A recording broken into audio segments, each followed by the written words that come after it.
அருட்பெருஞ்சோதி அருட்பெருஞ்சோதி தனிப்பெரும் கருணை அருட்பெருஞ்சோதி. எல்லா உயிர்களும் இன்புற்று வாழ்க, வள்ளல் மலரடி வாழ்க வாழ்க, கொல்லா விரதம் குவளை எல்லாம் ஓங்குக, நல்லோர் நினைத்த நலம் பெறுக, நன்றி நினைத்த எல்லோரும் வாழ்க இசைந்து.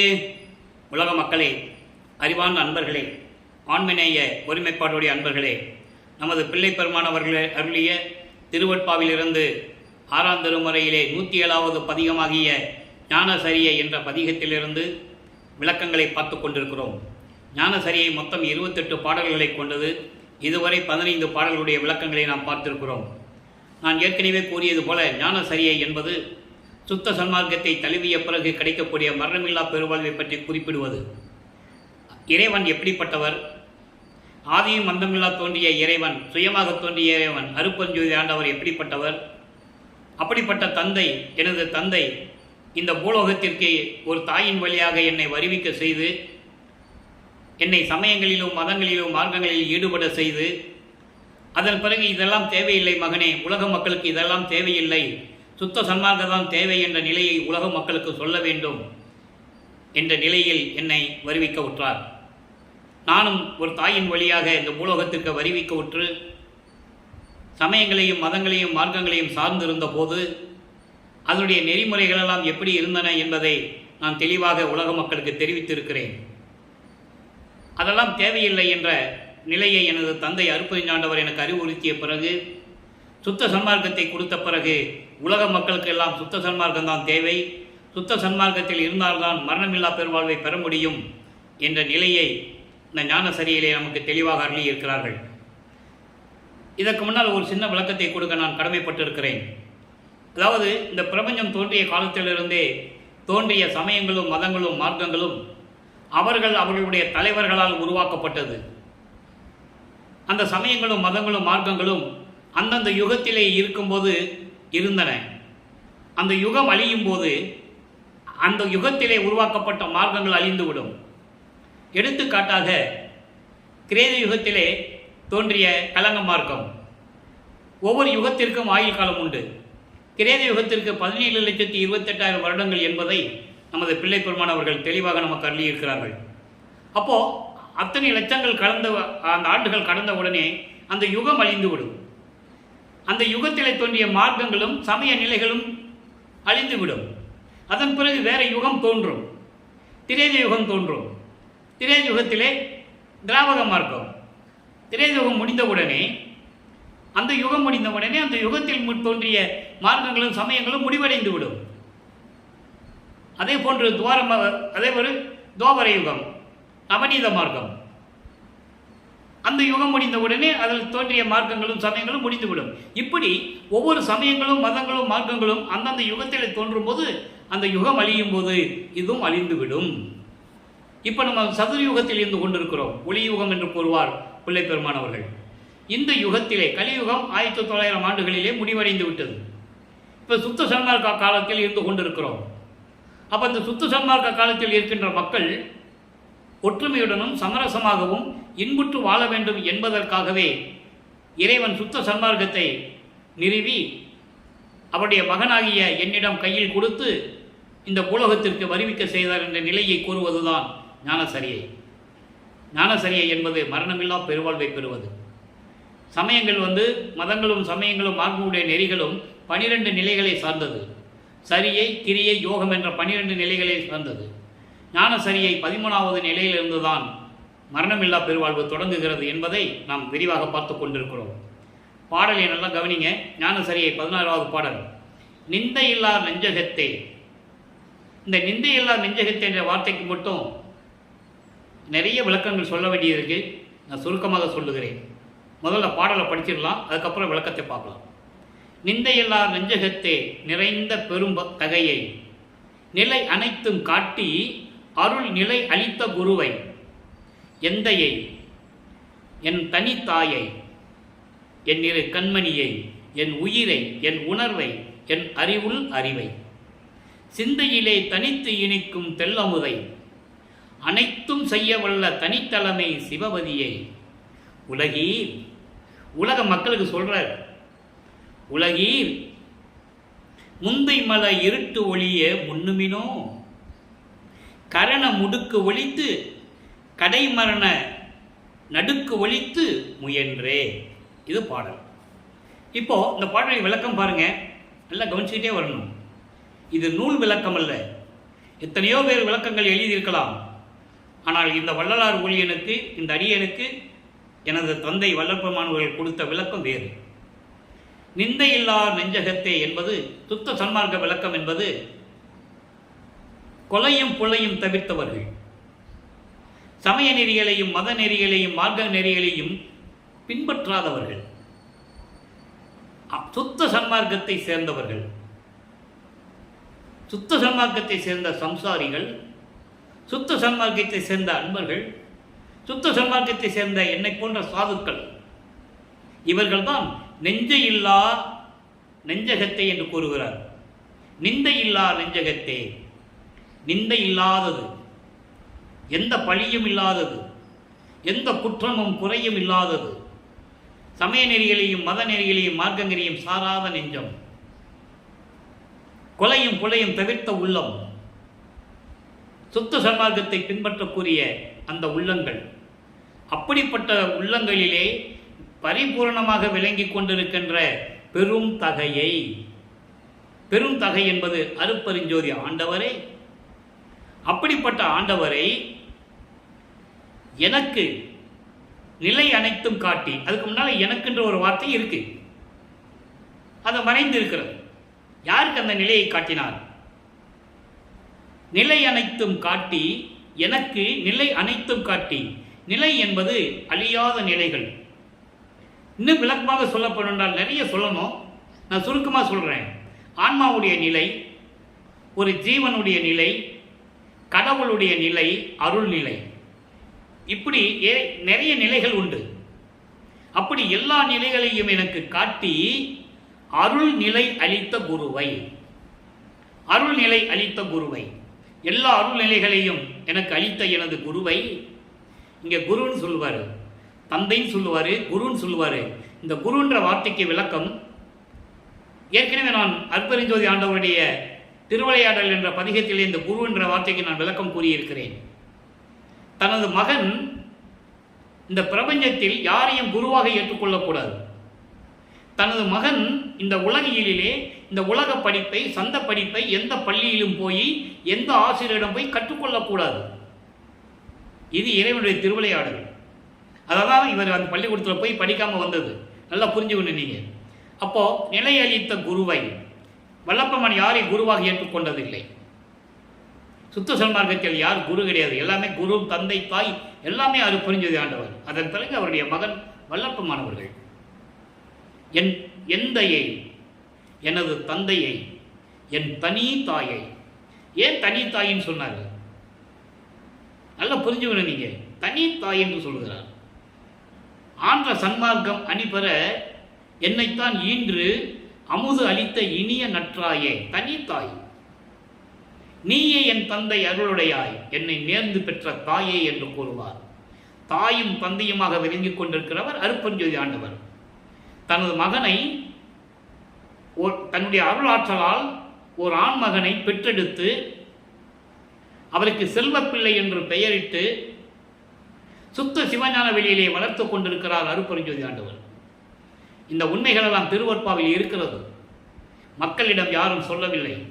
மறைக்கப்பட்ட உண்மைகள். நான் மறைக்கப்பட்ட உண்மைகள் என்ற தலைப்பிலேயே 3 வருடங்களுக்கு முன்னால் ஒரு பதிவு செய்திருக்கிறேன், நீங்கள் பார்த்துக்கொள்ளலாம். அப்படிப்பட்ட எனது தந்தையை, எனது தனி தாயை, என் இரு கண்மணியை, என் கண்மணி போன்ற இறைவனை, என் உயிரை, என் உணர்வை, என் அறிவுள் அறிவை, அப்படிப்பட்ட இறைவன் சிந்தையிலே தனித்து இனிக்கும் தெல்லமுதை, என் உள்ளத்திலே ஒப்பற்ற நிலையில் அருளாட்சி செய்து கொண்டிருக்கின்ற, இனித்த என்பது அருளாட்சி செய்து கொண்டிருக்கின்ற தெல் அமுதை, தெல்லமுதை என்ற சுத்த சன்மார்க்க தலைவனை. தெல் அமுது என்பது சுத்த சன்மார்க்க தலைவன். தெல்லம் அப்படி என்பது தெளிவாக இருக்கிறது என்ற அர்த்தம், சுத்தம் என்ற அர்த்தம். அப்படிப்பட்ட தெல் அமுதை, சுத்த சன்மார்க்க தலைவனை, அப்படிப்பட்ட தலைவனை அனைத்தும் செய்யவல்ல ஒரு தனித்தலைமை சிவபதியை அப்படிப்பட்ட அருட்பெருஞ்சோதி ஆண்டவரை உலக மக்களே முந்தை மல இருட்டொழிய முன்னுமினோ. இந்த யுகத்திலே நீங்கள் மனித பிறவி எடுத்து ஏற்கனவே உங்கள் ஆன்மாவை சுற்றி கொண்டிருந்த மலங்களும் சரி, ஆணவம், கண்மம், மாயை, மாமாயை தொழில் மலங்களும் சரி, கர்ம வினைகள், ஊழ் வினைகள் என்று கூறுவார். அதை 3 விதமாக கூறுவார்: சஞ்சீதம், பிராரத்தம், அகாமியம். பல காலமாக யுகங்களாக உங்களுடைய ஆன்மா பிறவி எடுத்தது ஏற்பட்ட கர்ம வினைகள், அது சஞ்சீதம். பிராரத்தம் என்பது போன பிறவியிலே நடந்தது. அகாமியம் என்பது தெரிந்தோ தெரியாமலேயோ இந்த பிறவியிலே செய்த செய்வினைகள், ஊழ்வினைகள் எல்லாமே ஒழிய வேண்டும் என்று நீங்கள் எண்ணுங்கள்.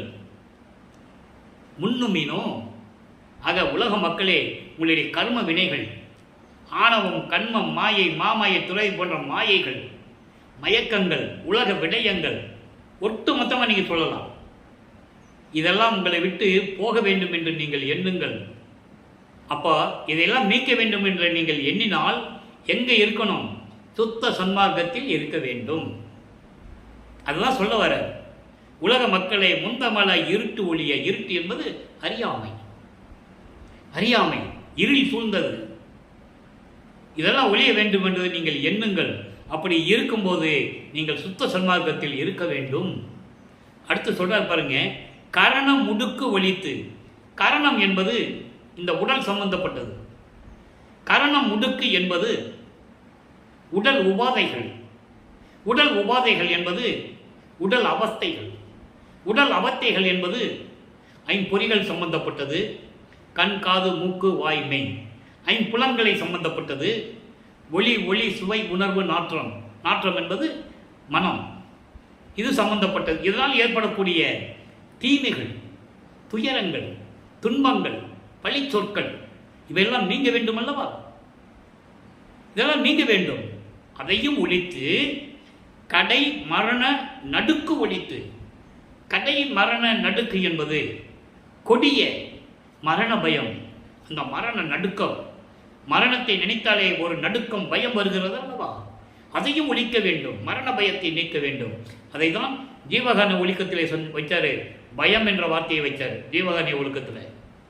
பனி, பசி, பிணி, தாகம், இச்சை, எளிமை, பயம், கொலை, அங்க பயத்தை வச்சாரு. அப்போ ஜீவகானியம் பண்ண அந்த பயம் நீங்கிடும், மரண பயம் போயிடும். சிறு தெய்வங்களுக்கு வழிபடணும் என்ற பயம் போயிடும். நம்ம சுத்த சன்மார்க்கத்தில் இருக்கிறதுனால சிறு தெய்வங்கள் ஏதாவது நம்மளை வந்து தாக்கி விடுமோ என்ற பயம் போயிடும். கடை மரண நடுக்கு ஒழித்து. கொடிய மரண பயம், அந்த மரண நடுக்கத்தை ஒழித்து முயன்றே நீங்கள் முயல வேண்டும். ஆக நீங்கள் சுத்த சன்மார்க்கத்தில் வர வேண்டும். உலக மக்களே, உங்களை சூழ்ந்த பல பிறவிகளிலே சூழ்ந்த சஞ்சீதம், பிராரத்தம், அகாமியம் போன்ற ஊழ்வினைகள் நீங்க வேண்டும் என்று நீங்கள் எண்ண வேண்டும். எண்ணுங்கள். மனம், சித்தம், புத்தி, அகங்காரம், இந்த உடல் உபாதைகளால் அவச்சைகளால் ஏற்படுவதெல்லாம் நீங்க வேண்டும். மரண பயம் நீங்க வேண்டும். அதற்கு நீங்கள் என்ன செய்ய வேண்டும்? இறைவனை மனதில் நினைக்க வேண்டும்.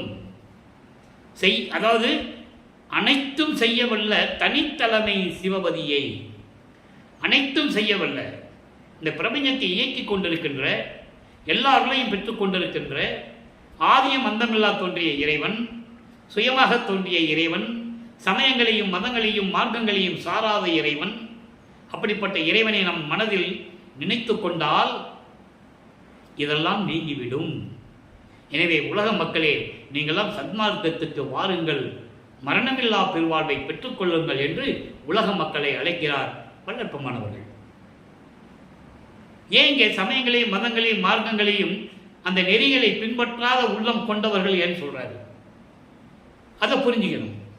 ஏனென்றால் இறைவனுக்கு அது இல்லை. சாதி, மதமும் சமயமும் பொய்யென ஆதியில் உணர்த்திய அருட்பெருஞ்சோதி. சாதியும் மதமும் சமயமும் காணா ஆதி அநாதையாம் அருட்பெருஞ்சோதி. அப்படிப்பட்ட உள்ளங்களிலே, கொலையும் கொலையும் தவிர்த்தவர்கள் உள்ளங்களிலே இறைவன் நிறைந்து கொண்டிருப்பான், பரிபூர்ணமாக இருக்கிறான். ஆக இந்த பாடலினுடைய மைய கருத்து, சுத்த சன்மார்க்கத்தில் இருக்க வேண்டும். சுத்த சன்மார்க்கத்தில் இருக்கும்போது கொலையும் புலையும் தவிர்த்து இருக்க வேண்டும். உயிர்களை துன்புறுத்துவது, உயிர்களை இம்சைப்படுத்துவது, உயிர்களை கொலை செய்வது, அந்த உயிர்களை கொன்று அந்த நாறுகின்ற பிணம் போன்று துர்நாற்றம் பிடித்த அந்த மாமிசத்தை நம் உடம்புக்கு உணவாக எடுத்துக்கொள்ளக்கூடாது. இறைவன் ஒருவனே என்ற நிலையில் இருக்க வேண்டும். ஜோதி வடிவில் இருக்கிறார் இறைவன். மண் அகல் விளக்கிலே தீபமேற்றி அருப்பெருஞ்சோதி அருப்பெருஞ்சோதி தனிப்பெருங்கருணை அருப்பெருஞ்சோதி என்ற மகாமந்திரத்தை உச்சரித்து இறைவனை வணங்க வேண்டும். இறைவன் ஒருவனே என்ற உறுதியான நிலையில் இருக்க வேண்டும். அதை தான் உள்ளத்தில் எடுத்துக்கொள்ள வேண்டும் சொல்லுகிறார். சிந்தையிலே தனித்து நிற்கும் தெல்லமுதை அனைத்தும் செய்யவல்ல தனித்தலைமை சிவபதியை உலகி நீங்கள் மனதில் நினைத்துக் கொள்ளுங்கள். சுத்த சன்மார்க்கத்தை பெற்றுக்கொள்ளுங்கள். நீங்கள் மரணமில்லா பெருவாழ்வில் வாழலாம் என்று கூறி இந்த பாடலை நமக்கு அருளியிருக்கிறார்கள். இதிலே சில உண்மைகள் மறைந்து, அதாவது சூட்சுமமான விளக்கங்கள் நிறைய இருக்குது. அதை சொல்ல நான் கடமைப்பட்டிருக்கிறேன்.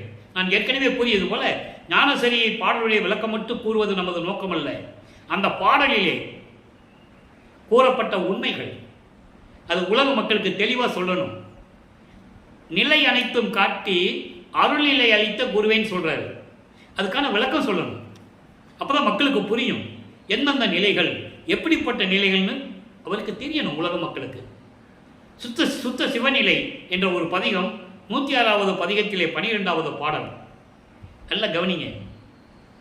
உலக மக்களே இறைவனை மனதில் நினைத்துக் கொள்ளுங்கள் என்று சொல்றாருல்ல. அப்ப அப்படிப்பட்ட எப்படிப்பட்ட இறைவன்? நானே தவம் புரிந்தேன் நான் நிலத்தீர். நான் நிலம் என்பது இந்த பூலோகம். அதாவது இந்த உலகம் 5 திணைகளை கொண்டது. 5 திணைகளாக பிரிக்கப்பட்டது. குறிஞ்சி, முல்லை, மருதம், நெய்தல், பாலை. குறிஞ்சி என்பது மலையும் மலை சார்ந்த இடங்கள். முல்லை என்பது காடும் காடு சார்ந்த இடம். மருதம் என்பது வயலும் வயல்கள் சார்ந்த இடம். நெய்தல் கடலும் கடல் சார்ந்த இடம். பாலை பாலைவனங்கள். நான் நிலத்தை சொல்கிறார். 5 நிலத்தில் நெய்தலை தனியாக வெளியே கொண்டு வர்றாரு. ஏன்னா கடல் தண்ணியில் வந்து மக்கள் வாழ முடியாது, உயிரினங்கள் தான் வாழும். அதான் நான் நிலத்தீர் என்று கூறுகிறார். அதை இந்த பூலகத்தில் நானே தவம் புரிந்தேன். உலக மக்களே, அம்பலவன் தானே வந்து என்னை தடுத்து ஆண்டான். இந்த வரியை ஏன் இங்கே சொல்றாருன்னா, நிந்தையில்லார் நெஞ்சகத்தே என்று கூறுகிறார்.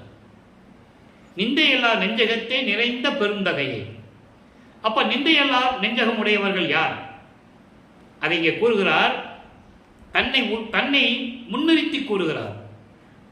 அம்பலவன் தானே வந்து என்னை தடுத்து ஆண்டான். எதை தடுத்து ஆண்டான்? இந்த பூலோகத்திற்கு சுத்த சன்மார்க்கத்தை நிலைநாட்டுவதற்காக ஒரு தாயின் கருவறையிலே இருந்து வருவிக்கவுற்று சமயங்களையும் மதங்களையும் மார்க்கங்களையும் சார்ந்து இருந்தார் 32 ஆண்டுகள் வரைக்கும் சென்னையிலே.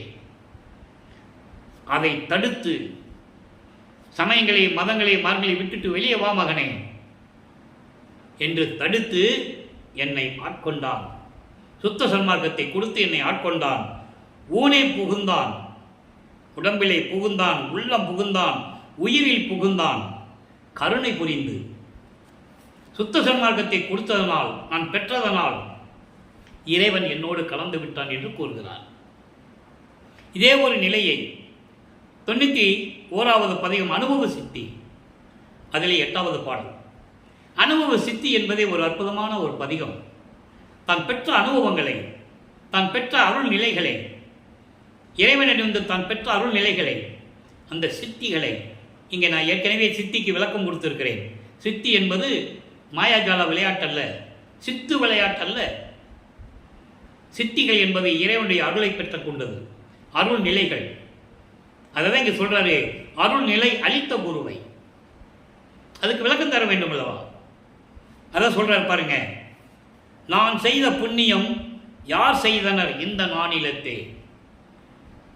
இந்த பூலோகத்தில் நான் செய்த புண்ணியம் யார் செய்தது?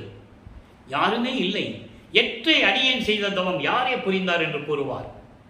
பெற்றேன் என்றும் இரவாமை இறைவன் வேதம் தவிர்ந்த என்னை உற்றை கலந்தான். நானும் அவனை உற்றை கலந்தேன் ஒன்றானும். எற்றை அடியேன் செய்த தவம் யாரே புரிந்தார். அதை இங்கே சொல்றாரு. நான் செய்த புண்ணியம் யார் செய்தனர்? என் நானிலத்தை, இந்த உலகத்தில் யார் செய்தது? வான் செய்த தேவரும் காணாத காட்சி மகிழ்ந்து கண்டேன்.